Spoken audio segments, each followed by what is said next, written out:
Doktor, e para e kuptoj që kur përmend dikë si çam ortodoks mund ta kesh problem. Ai që është thelbi thelbeve në fjalën tuaj ka të bëjë me kujt duhet i shërbejmë. Duhet i shërbejmë Shqipërisë apo shtetësisë së dytë apo tretë që kemi. Ju keni pasur humbjen më të tmerrshme të emigrantët veçanërisht në Greqi, sepse vendosët që të shkonit atje, të flisnit nën flamurin grek, me hymnin grek dhe me një person që shteti grek e ka akuzuar si të ishte pjesë e organizatës Mavi që ka vrarë 2 ushtarë shqiptar.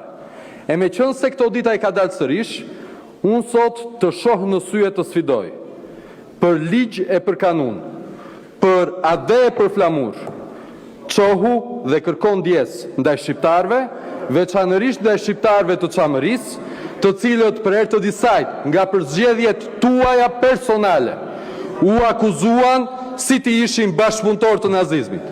Keni sjell për 3 mandate rresht në këtë kuvend me pateric njerëz që s'kan asnjë vot. Keni mbështetur njerëz të cilët cënojnë integritetin territorial të këtij vendi. Prandaj të shoh në sy dhe të sfidoj, çohu dhe kërkon ndjes.